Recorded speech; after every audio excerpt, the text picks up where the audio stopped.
কোরআনে কারিমে আল্লাহ সুবহানাহু ওয়া তাআলা যুগে যুগে বিভিন্ন নবী রাসূল এবং নেককারদের অনেক দোয়াকে উল্লেখ করেছেন।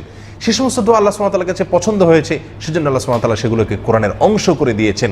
আর সেসব দোয়া থেকে আজ এমন 3টি দোয়া আপনাদের সঙ্গে শেয়ার করতে চাই, যেই 3টি দোয়া আল্লাহর 3জন নবী আল্লাহর কাছে 3টি পৃথক সময়ে পেশ করেছিলেন, এবং সেই 3টি দোয়া উল্লেখ করার পর আল্লাহ সুবহানাহু ওয়া তাআলা কোরআনে কারিমে আমাদেরকে জানিয়ে দিয়েছেন যে তার প্রত্যেকটি দোয়াকে আল্লাহ সুবহানাহু ওয়া তাআলা সঙ্গে সঙ্গে কবুল করেছেন, মঞ্জুর করেছেন।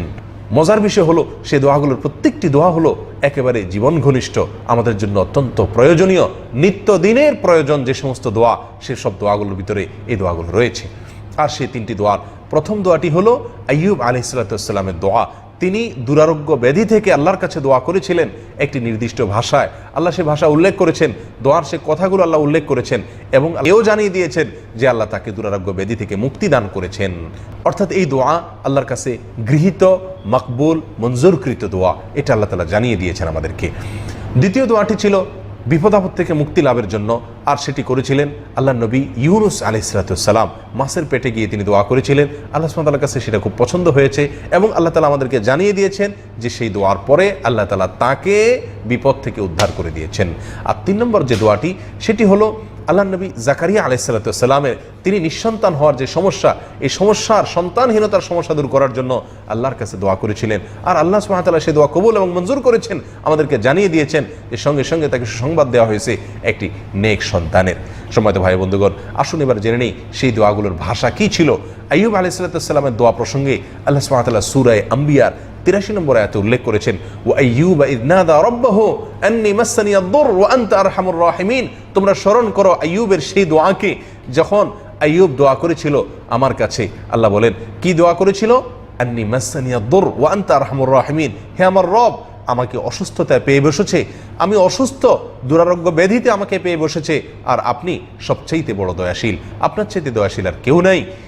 এই ভাষায় দোয়া করার পরে আল্লাহ সুবহানাহু ওয়া তাআলা বলেন, ফাস্তাজাবনা লাহু ওয়া কাশাফনা মা বিহি মিন দুর, তার এই দোয়া আমি কবুল করেছি এবং তার যে অসুস্থতা ছিল সেটা আমি দূর করে দিয়েছি।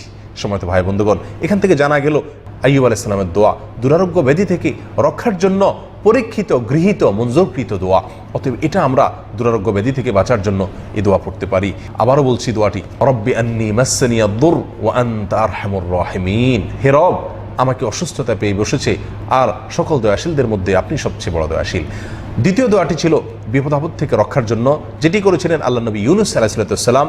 আল্লাহ সুবহানাহু ওয়া তাআলা সেই বিষয়ে সূরা আম্বিয়ার 88 নম্বর আয়াতে ইরশাদ করেন, ওয়ানাদা ফিয যুলুমাতি আল্লা ইলাহা ইল্লা আনত সুবহানাকা ইন্নী কুনতু মিনাজ জালিমিন।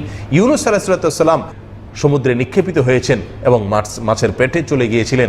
সেখানে গিয়ে তিনি আল্লাহকে ডাকলেন, অন্ধকারে আল্লাহকে ডেকে বললেন, লা ইলাহা ইল্লা আন্ত, আল্লাহ আপনি ছাড়া কোনো মাবুদ নাই, আমি তাওহীদের উপরে অটল, অবিচল এবং প্রতিষ্ঠিত আছি। সুবহানাক, আপনি পবিত্র, আপনি আমাকে যে এই অবস্থায় নিপতিত করেছেন এক্ষেত্রে আপনার কোনো দায় নেই আল্লাহ। ইন্নী কুনতু মিনাজ জালিমিন, বরং আমি অপরাধী, আমি জালেম ছিলাম, নিজের প্রতি নিজে অবিচার করেছিলাম, আর সেজন্য আপনি আমাকে এই কষ্টের মুখে নিপতিত করেছেন। আল্লাহ সুবহানাহু ওয়া তাআলা ইউনুস আলাইহিস সালামের এই দোয়া উল্লেখ করার পরে 89 নম্বর আয়াতের শুরুতে আল্লাহ সুবহানাহু ওয়া তাআলা বলেন, ফাস্তাজাবনা লাহু ওয়া নাজ্জাইনাহু মিনাল গাম। আল্লাহ সুবহানাহু ওয়া তাআলা বলেন, আমি সঙ্গে সঙ্গে তার দোয়া কবুল করেছি এবং পেরেশানি থেকে তাকে আমি মুক্তি দান করেছি। এবং এখানেই শেষ নয়, আল্লাহ বলেন, ওয়া কাযালিকা নুনজিল মুমিনিন, আর একইভাবে ঈমানদারদেরকে যুগে যুগে তাদের বিপদ আপদ, পেরেশানি এবং মুসিবত থেকে আমি উদ্ধার করব। এইভাবে তারাও যদি আমার কাছে এভাবে কায়মনোবাক্যে এই দোয়া করে, আমি তাদেরকে উদ্ধার করব। এই জন্য নবী সাল্লাল্লাহু আলাইহি ওয়াসাল্লামের হাদিসে ইউনুস আলাইহিস সালামের এই দোয়াকে বিপদ আপদ থেকে উদ্ধারের জন্য বিশেষ পড়ার জন্য নির্দেশ করেছেন, নির্দেশনা দিয়েছেন। সম্মানিত ভাই বন্ধুগণ, 3 নম্বর পরীক্ষিত, মকবুল এবং মঞ্জুরকৃত দোয়া হলো জাকারিয়া আলাইহিস সালামের একটি দোয়া, যে দোয়া আল্লাহ সুবহানাহু ওয়া তাআলা সূরা আম্বিয়ার 90 নম্বর আয়াতে উল্লেখ করেছেন, ওয়া জাকারিয়া ইয নাদা রাব্বাহু রব্বি লা তাযারনি ফারদা ওয়া আনতা খায়রুল ওয়ারিসিন। জাকারিয়া আলাইহিস সালাম যখন আহ্বান করেছিলেন, ডেকেছিলেন আর তার রবকে, ডেকে বলেছিলেন, রব্বি লা তাযারনি ফারদা, হে আমার রব, আপনি আমাকে একা একা ফেলে রাখবেন না, আল্লাহ আপনি আমাকে একা একা ফেলে দিবেন না, আল্লাহ আমাকে নিঃসন্তান রাখবেন না, ওয়া আনতা খায়রুল ওয়ারিসিন, আর আপনি হলেন উত্তম ওয়ারিস।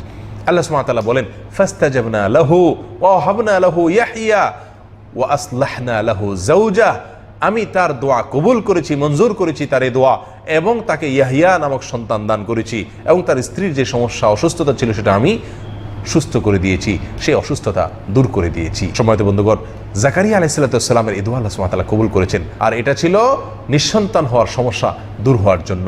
একই সমস্যার জন্য আরেকটি দোয়াও করেছিলেন, যেটি সূরা আলে ইমরানের 39 নম্বর আয়াতে উল্লেখিত হয়েছে। সেই দোয়াও আল্লাহ সুবহানাহু ওয়া তাআলার কাছে খুব পছন্দ হয়েছে।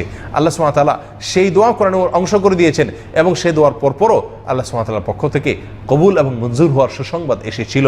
আর সেই দোয়াটির ভাষা ছিল রব্বি হাবলি মিন লাদুনকা যুররিয়াতান তাইয়্যিবা ইন্নাকা সামিউদ দুআ। হে আল্লাহ, পবিত্র সন্তান আপনি আমাকে দান করুন। ইন্নাকা সামিউদ দুআ, নিশ্চয়ই আপনি দোয়া শ্রবণকারী। এই দোয়া পাঠ করার পরে আল্লাহ সুবহানাহু ওয়া তাআলা ফেরেশতা পাঠিয়ে দিয়েছিলেন। তিনি নামাজ পড়ছিলেন মেহরাবে, আল্লাহর ফেরেশতারা এসে তাকে ইয়াহিয়া নামক সন্তানের সুসংবাদ আল্লাহ সুবহানাহু ওয়া তাআলার পক্ষ থেকে তারা দান করেছিলেন। প্রিয় ভাই বন্ধুগণ, তাহলে আমাদের জীবনের গুরুত্বপূর্ণ 3টি চাওয়া পূরণের জন্য আল্লাহর 3জন নবীর পরীক্ষিত 3টি দোয়াকে আমরা ব্যবহার করতে পারি এবং সেই দোয়ায় আল্লাহর কাছে সেই দোয়া দ্বারা আমরা দোয়া করতে পারি, প্রার্থনা করতে পারি। তাহলে সেই দোয়াগুলো কবুল হওয়ার সম্ভাবনা অনেক বেশি থাকবে। তবে মনে রাখতে হবে, দোয়ার বেসিক শর্ত অবশ্যই পূরণ করতে হবে। আর দোয়ার অন্যতম প্রধান শর্ত হলো হালাল উপার্জন হওয়া। আল্লাহ সুবহানাহু ওয়া তাআলা আমাদের সকলকে তৌফিক দান করুন। জাযাকুমুল্লাহ ওয়া আখিরু দাওয়ানা আলহামদুলিল্লাহি রাব্বিল আলামিন।